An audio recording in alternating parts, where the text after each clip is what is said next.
বিহাৰীৰ পুতেক গুলুগুলু আৰু গুলুগুলুৰ মাক গাহৰি খাইটি মানে মই আকৌ দেই এতিয়া সবাতোকৈ ডাঙৰ প্ৰশ্নটো হ'ল গুলুগুলু মাংসভোজী হ'বনে তৃণভোজী কাৰণ বিহাৰীটো সম্পূৰ্ণ ভেজিটেৰিয়ান আপোনালোকৰ পৰা এই প্ৰশ্নটো অহাটো তেনেই স্বাভাৱিক গাহৰি মুৰ্গী হাঁহ পাৰ মাছ জিজি বুলি একো নাই মুঠতে জীৱ হত্যা মহাপাপ অন্য জীৱৰ প্ৰাণ লৈ মুখৰ জুতি ল'ব নোৱাৰে বিহাৰীয়ে তাৰ কথাটো তেনেই চিম্পল মাছ মাংস ঘিণ নকৰে সি মাথো মনত দুখ পায় সৰুৰ পৰাই যিটো নীতি শিক্ষা পাইছে তাকেই ল'বলৈ চেষ্টা কৰিছে মানে জীৱ জন্তুৰ প্ৰাণ লৈ নিজৰ পেটটো পুৰ কৰি নীতি শিক্ষাৰ উলংঘন নকৰে বিহাৰীয়ে বাদ দিয়কহে তাৰ লেকচাৰ আমি যিটো সৰুৰ পৰা শিকিছো সেইটোহে কৰিম চ' টু বিট দ্য হিট এই গেলা গৰমত মই গাহৰি খাম বহু দিন হ'ল গাহৰি খোৱাই নাই কমেও 2 মাহৰ বেছি হ'ল নেকি মানে নিজে বনাই খোৱা নাই বেলেগত যদি বাহিৰত ক'ৰবাত খাইছো মোৰ মনত পৰা নাই বৰ্তমান যেহেতুকে আছো মই গড়চুকৰ ঘৰত থাকিলে মই আমাৰ পামহিত এখন গাহৰি দোকান আছে তাত খুব ভাল গাহৰি পোৱা যায় তাৰ পৰা সেই গাহৰি লৈ আহিছো 300 টকাৰ 440 টকা কেজি গাহৰি ইয়াত আৰু এই নহৰুকেইটা ভিজাই থৈছো দেখিছেনে নহৰুকেইটা ভিজাই থলে তাৰমানে নহৰুৰ বাকলিখিনি এৰাবলৈ সুবিধা হয় পুতুককে এৰি যায় তাৰমানে বাকলিখিনি ভিডিঅ' শ্বুট কৰি দিয়াও মানুহ নাই বিহাৰীটো নাই ৰাজস্থানত হাৱা খাই আছে মানে গেলা গৰমত কি কৰি আছে ভগৱানে জানে তাৰ ভিডিঅ'বিলাক চাই আছে নে আপোনালোকে চাবচোন তাৰ আমাৰ হিন্দী ইউটিউব চেনেলটোত গৈ সি একেবাৰে ফালি আছে 48 ডিগ্ৰী গৰম ৰাজস্থানত এয়া মই ষ্টেণ্ড এডালত ভিডিঅ' বনাই আছো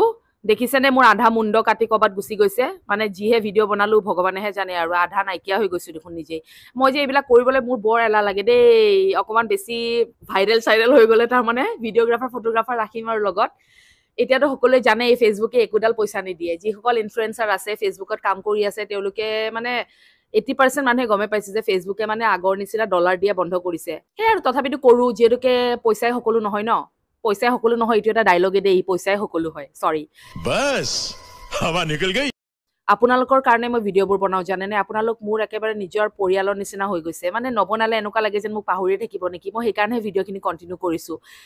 পইচাটোতো নাপায় বাৰু ফেচবুকৰ পৰা বাৰু কোনো কথা নাই যিয়ে নহওক আপোনালোকক যে পাইছো ৰাস্তাই ঘাটে মাতে সেইখিনি মোৰ ভাল লাগে আৰু অকমান সেইকাৰণে ভিডিঅ' চিডিঅ' বনাই থাকো আৰু আপোনালোকে এটা বস্তু মন কৰিছে না আগতে মই ফ্ৰিকুৱেন্টলি ভিডিঅ' দিছিলো মানে প্ৰত্যেক দিনাখনে ভিডিঅ' দিছিলো কিন্তু আজিকালি মই প্ৰত্যেক দিনাখনে ভিডিঅ' দিব নোৱাৰো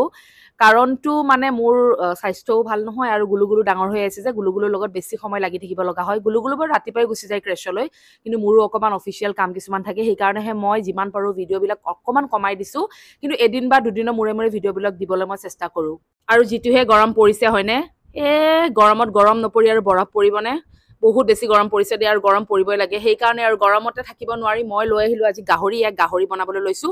প্ৰথমতে গাহৰিখিনি এজ ইউজুৱেল বইল কৰি লৈছো গাহৰি মাংস বনালে বহুতে বইল নকৰে দেই কিন্তু মই বইল কৰি লওঁ মানে মোৰ পূৰ্বপুৰুষবিলাকে কৈছিলে পূৰ্বপুৰুষ মানে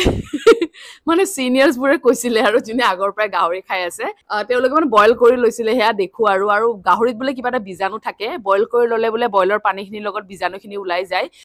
সাইন্টিফিকেলি কিমান দূৰ সত্য ইয়াৰ সত্যতা আছে মই নাজানো কিন্তু দেই মই আমাৰ সিনিয়ৰছ সকলৰ পৰা বা পূৰ্বপুৰুষ সকলৰ পৰা যিবিলাক শিকিছো সেইখিনিহে মই এপ্লাই কৰো মানে গাহৰি বনালে মই বইল কৰোৱে গাহৰি বইল নকৰাকে বনালে কিবা মই নিজেই আনহাইজিন ফিল কৰো সো মই বইল কৰি লওঁ বহুতে বইল নকৰে ডাইৰেক্ট বনাই দিয়ে কিন্তু সেই আৰু হজম কৰিব পাৰিলে মানে পয়জনো খাব পাৰি নহয় জানো কিন্তু মই গাহৰিটো বইল কৰি লওঁ গাহৰিখিনি বইল কৰি লৈছো গাহৰি আলু একেলগে বইল কৰিছো তাৰ পাছত গাহৰিখিনি আকৌ এবাৰ ধুই লৈছো মানে যি বীজাণু সিজাণু লাগি থাকে আৰু পানীৰ লগতে গুচি যাওক বুলি আকৌ এবাৰ ধুই লৈছো আৰু কলুৱে নহয় জীৱ হত্যা মহাপাপ এইখিনি এথিক্স আমাৰ বিহাৰী ছাৰে ফলো কৰে সো সি থাকিলে মানে মই ঘৰত অকমান মাছ মাংস বনাবলৈ অকমান সংকোচ পাওঁ তথাপিতো বনাও কোনে পাত্তা দিয়ে তাক তই নাখাও নাই মইতো খাও ন কি আৰু জিভাখনক জানো ৰখাব পাৰিম ইমান যে ৰূপ লাগি থাকে ন টপটপাই থাকে সেইকাৰণে আৰু বাদ দিয়ক তাৰ লেকচাৰ মই বনাওৱে খাওৱে কিন্তু গাহৰিটো বনাবলৈ অলপ বেয়া লাগে ন আৰু চুৱৰ বুলি যে কয় আমাৰ বাহিৰৰ মানুহখিনিয়ে মানে গালি দিয়া নিচিনা অনুভৱ হয় সেইকাৰণে মই এই চুৱৰটো মানে আমাৰ গাহৰিটো নবনাও আৰু সি থাকিলে বিশেষকৈ বাকি মাছ মাংস মুৰ্গা মুৰ্গী চলি থাকে আৰু আজি এই গাহৰি ৰেচিপিটো বেলেগ বৰ বিশেষ একো নাই হে এজ ইউজুৱেল আমি যে খাই থাকো আলু বিলাহী আৰু বাহৰ গাজ মই মানে বেম্বো শ্বুটৰ লগত গাহৰি বনালে খুব খাই ভাল পাওঁ দেই সেইকাৰণে মই গাহৰি বেম্বো শ্বুটটো প্ৰায় দিওৱে আৰু এই বেম্বো শ্বুট যিখিনি ইউজ কৰিছো আজি এইখিনি আমাৰ কাজিৰঙাৰ পৰা আহি থাকোতে তাতে মানে কাৰ্বি পাহাৰ বুলি এডোখৰ জেগা আছে য'ত মানে অৰ্গেনিক চব্জিবোৰৰ এখন বজাৰ বহে তাৰ পৰাই মই এই বেম্বো শ্বুটৰ বটল এটা আনিছিলো এক বয়াম আনিছিলো 100 টকা লৈছিলে আৰু বেম্বো শ্বুটটো খাবলৈ যিমান ভাল হ'ব লাগে নহয় তাতকৈ বেছি ভাল হ'ব লাগে ইয়াৰ গোন্ধটো আৰু এয়া বেম্বো শ্বুটৰ গোন্ধটোত যে ভেদাইলতাও পাত্তা নাপায় ইমান ধুনীয়া গোন্ধ গোটেই ঘৰটো মলাই গৈছে একেবাৰে মোৰ যে ইছ ৰাম ইমান ভাল লাগিছে নহয় আপোনালোকে বেম্বো শ্বুট বা বাঁহৰ গাজ খাই ভাল পায় নে নাপায় জনাবচোন আৰু আপোনালোকে আজিকালি লাইক কমেণ্ট একো নিদিয়ে দেই ইমান কষ্ট কৰি ভিডিঅ'বোৰ বনাওঁ অকমান লাইক কমেণ্ট শ্বেয়াৰ ফ'ল' কৰি দিবচোন আমাৰো ভাল লাগে ন ভাল লাগে মানে বেলেগ একো কাৰণ নাই ভিডিঅ' বনাবলৈ উৎসাহ দিয়াৰ নিচিনা হয় আৰু সেইখিনি কৰিলে বেলেগ একো নাই এয়া প্ৰথমতে চিমনিটো অন কৰি ল'লোঁ যাতে গাহৰিৰ যিটো গোন্ধটো ঘৰৰ ভিতৰত মানে ফেলি নাযায় আৰু তাৰ কাৰণে তাৰপাছতে গৰম কেৰাহীত মাষ্টাৰ্ড অইল মিঠাতেলখিনি দিয়াৰ পাছত অকণমান গৰম হ'বলৈ দিছোঁ তাৰপাছতে পিঁয়াজখিনি ঢালাৰ পিছত অকণমান ব্ৰাউন কালাৰ নোহোৱালৈকে ভাজি ল'লোঁ তাৰপাছতে আদা নহৰু দিছোঁ আদা নহৰুৱে দিছোঁ বেলেগ কোনো ধৰণৰ মছলা নিদিওঁ অকল নিমখ আৰু হালধিয়ে যাব মানে গাহৰিৰ লগত মছলা দিলে গাহৰিটো অকণমান গোন্ধ ওলোৱাৰ নিচিনা লাগে সেইকাৰণে আমি মছলা ব্যৱহাৰ নকৰোঁ আগৰ পৰা এতিয়া বুলি নহয় এয়া দেখিছেনে ইমান ধুনীয়াকৈ ব্ৰাউন কালাৰ হৈ গৈছে আৰু আপোনালোকে দেখিছে চাগে মই গাহৰি দুপিচো পেলাই দিছিলোঁ গাহৰি দুপিচ পেলাই দিয়াৰ এটাই ৰিজন যিহেতুকে মই তেল কমকৈ দিছোঁ গাহৰি যিহেতুকে তেলীয়া বস্তু নহয় জানো চ' ইয়াত তেল কমকৈ দিলেও মানে শোভা পায় আৰু কম তেলতো ভাজিব পাৰি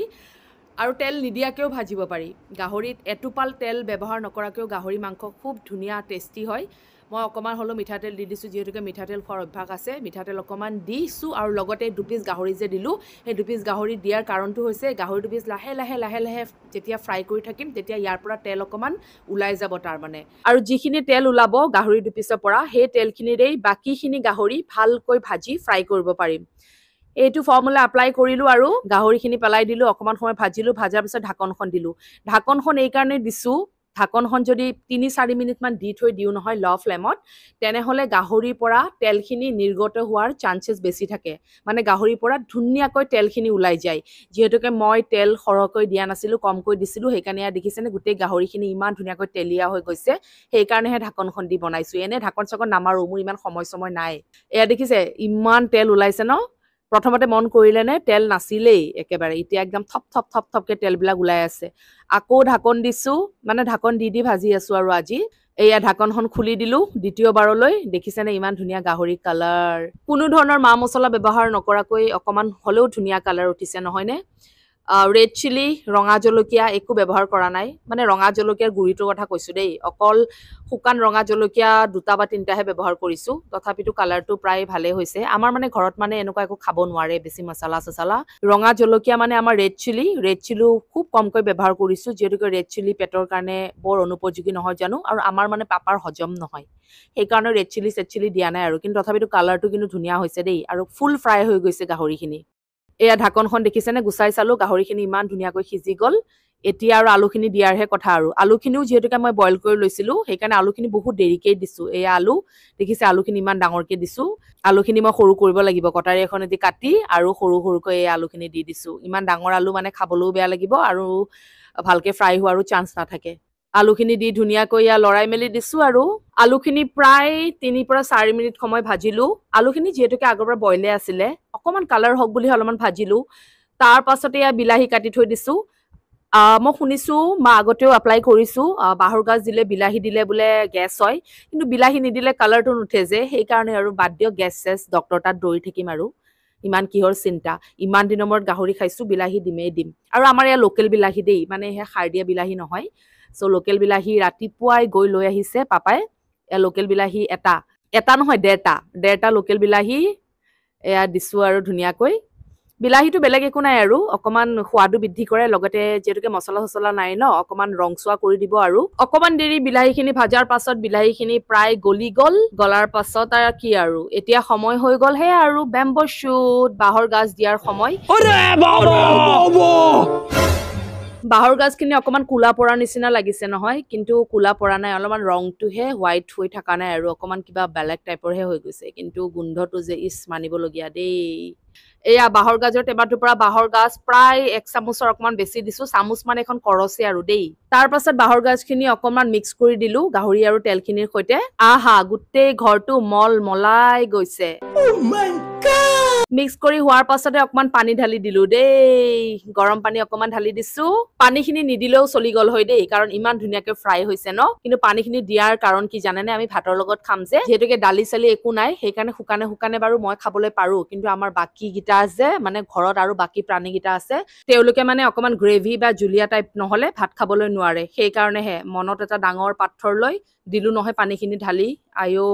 বিজাই গৈছে গাটো ইমান ধুনীয়াকে ফ্ৰাই হৈছিলে দেখিছেনে তাৰপিছত আকৌ কি এয়া জুলীয়া হৈ গল ইমান ধুনীয়া ড্ৰাই ফ্ৰাই খিনি জুলীয়া পদাৰ্থলৈ পৰিণত কৰি দিলো মই তাৰপাছত এয়া ভোট জলকীয়াটো আকাল নাই আজিকালি ভোট জলকীয়াৰ দাম বহুত কমিছে সেইকাৰণে আৰু ভোট জলকীয়া এটা দি অকণমান গোন্ধটো আৰু ডাবল কৰো বুলি ভোট জলকীয়া ফালি দিলো বাপেকে মাংসখিনিত কিন্তু ভোট জলকীয়া দিলে কিন্তু জ্বলা চলা নাথাকে দেই অকল গোন্ধটোহে থাকে চব্জিত ভোট জলকীয়া দিলে ভোট জলকীয়াৰ একো জ্বলা নোহোৱা হৈ যায় তথাপিতো অকণমান টেষ্ট আৰু গোন্ধৰ কাৰণে দি দিছো আৰু কি কৰিম এনেই আছে যে ঘৰতে ভোট জলকীয়াটো এনেকৈ ধুনীয়াকৈ গাহৰি বেম্বো শ্বুট আলু বিলাহী শুকান জলকীয়া পিঁয়াজ আদা নহৰুৰে খুব ধুনীয়াকৈ গাহৰি সাজ বনালো দিয়ক কেনেকুৱা লাগিছে কালাৰ চালাৰ অকমান জনাবচোন দেই কিন্তু খাবলৈ কিন্তু মই টেষ্ট কৰি চাইছো ইতিমধ্যে ভালে লাগিছে আৰু এয়া আৰু ভাতৰ থালখন সজাই আনিছো দেখিছেনে নাই মোৰ যে ইটিং চেলেঞ্জ কৰিবলৈ ইমান মন যায় জানেনে কিন্তু মোৰ বৰ লাজ লাগে কেনেকৈনো খাম মানুহৰ ওচৰত তেনেকুৱা লাগে ইটিং চেলেঞ্জ কৰিম বাৰু আজিকালি ট্ৰেণ্ডিঙত চলি আছে ন খাই দেখুৱাব লাগে তেতিয়াহে আৰু মানুহে মানে খাবলৈ বিচাৰে নহয় জানো কাৰণ বহুতেই খাবলৈ বেয়া পায় বা ইচ্ছা নকৰে খাবলৈ সেইকাৰণে আৰু কিন্তু ইটিং চেলেঞ্জবোৰে কিন্তু আমাক উৎসাহ যোগায় দেই এনেকৈ খাব লাগে থপালি মোৰ যে বৰ ভাল লাগে চাই সেইকাৰণে আৰু ময়ো ইটিং চেলেঞ্জ কৰিম অতি সোনকালে এয়া মোবাইলটো আগত লৈ লৈছো তাৰপিছত খাই দাঁতকেইটা ওলাই আছো কি কম কি নকম হাঁহিও উঠে ফোনটো এনেকৈ লৈ মানে এনেকৈ খাই থাকিলে যিহেতুকে শ্বুট কৰা মানুহ নাই তাৰপিছত এয়া আৰু বা ওচৰতে বহি লৈছে তাৰপাছত সৌফালে পাপাৰ টেবুলখনত পাপাৰ চেয়াৰখনত পাপা বহি ধুনীয়াকৈ চুবাই খাই আছে পাপাৰটো দাঁত চাত নাই আৰু এনেকৈ খাই আছে আৰু গিলি মইতো গাহৰি চাহৰি চব খাওঁ কিন্তু গুলুক এইবোৰৰ পৰা দূৰত ৰাখিবলৈ চেষ্টা কৰিম চেষ্টাহে কৰিব পাৰো দেই তাৰ বাহিৰে একো কৰিব নোৱাৰো যিমান পাৰো তাৰ ওচৰত মই এনেকুৱা নন ভেজ আইটেমবিলাক নাখাওঁ খোৱাটো এভইড কৰিম চ' তাক যিমান পাৰো ভেজিটেৰিয়ান মানুহ বনাবলৈ চেষ্টা কৰিম অন্ততঃ সি জনা হোৱাৰ পিছত সি যি কৰে কৰিব আৰু সেইখিনিতো আমাৰ হাতত নাথাকেগৈ ন ল'ৰা ছোৱালীক কোনোবা এটা বয়সলৈকেহে শিক্ষা দিব পাৰি সিহঁতে নিজেই যেতিয়াৰ পৰা জনা হৈ যায় তেতিয়াৰ পৰা বহুত কথা নিজেই শিকি লয় আমি মানা কৰিলেও তেওঁলোকে বা লুকুৱাই কৰে বা দেখুৱাই কৰে তেনেকুৱা ধৰণৰ স্বভাৱৰ হৈ পৰে নহয় জানো সেইকাৰণেহে আৰু যিমান পাৰো যেতিয়ালৈকে পাৰো তাক এইবোৰ নীতি শিক্ষা দিবলৈ চেষ্টা কৰিম আৰু জীৱ হত্যা যে মহাপাপ বিশেষকৈ এই নীতি শিক্ষাটো তাক মই দিয়াৰ চেষ্টা কৰিম তাকে আৰু গুলুক সম্পূৰ্ণ ভেজিটেৰিয়ান বনাবলৈ চেষ্টা কৰিম